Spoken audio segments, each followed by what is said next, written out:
there is, as President Trump was in these years of what I call the lion in winter. And what the Republican establishment would make sure, they would go to Mar-a-Lago to make sure the lion was in the cage.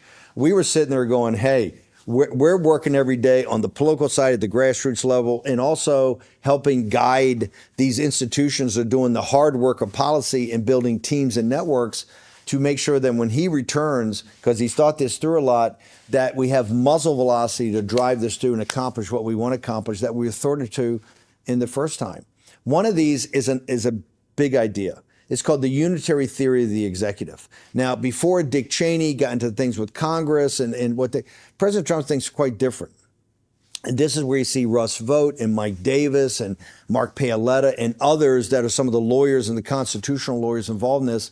The unitary theory says by our Constitution, the president has three roles as defined. Number one, he's the chief executive officer of the U.S. government.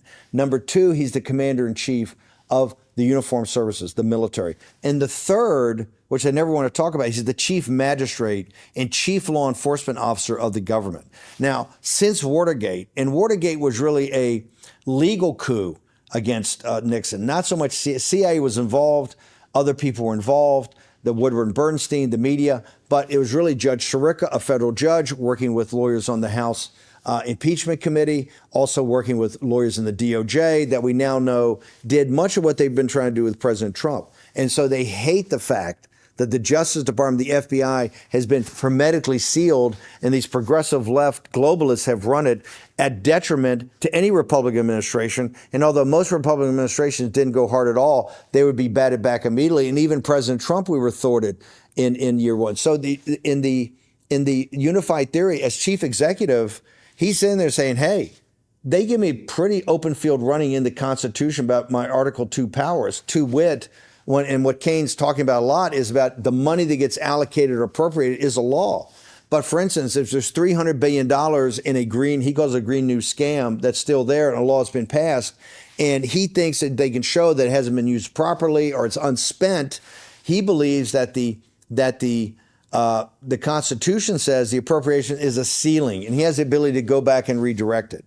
He also thinks he has the ability with Elon Musk as an outside advisor when they highlight something like USAID and say this is really a CIA cutout. It's the money's supposed to be for development, helping people, philanthropy. We actually know it's a CIA cutout, and it's been funding, as we showed on War Room, it's been funding the invasion through the NGOs, the invasion on the southern border. Oh, by the way, it's also been funding all types of media suppression and online suppression to suppress the MAGA movement and President Trump's followers in the United States, including deplatforming people like my show. Then he feels that he can say, hey, I'm going to zero this out and Congress has got to catch up with me. On the military side, he feels, hey, I can send Pete Hegseth to the border, my Secretary of Defense, to the border with 1,500 troops to protect the national security, right? And I can do that, and I will do it. He also says, hey, I can recall Milley back to uniform and have him put on trial for treason. On the other side, he's saying, hey, the FBI, I can redo the FBI, I can restructure the Justice Department, and you're not going to stop me, right? Because I am the chief executive, I'm president of the United States. This is why Kane and these elite globalists are in shock. I mean, your first question about they're not ready, this is kind of their bleeding right now. They're writing op-eds in the Wall Street Journal. They're writing op-eds in the New York Times. I got a news flash for them. Op-eds in the New York Times and the Wall Street Journal are not going to hack it. If that's what you're going to bring, you're bringing a knife to a gunfight, okay? Because this is a confrontation. This is what I'm saying, Days of Thunder. President Trump is, over this whole vertical, is hitting them every day with 10, 15, 20 executive actions and executive orders.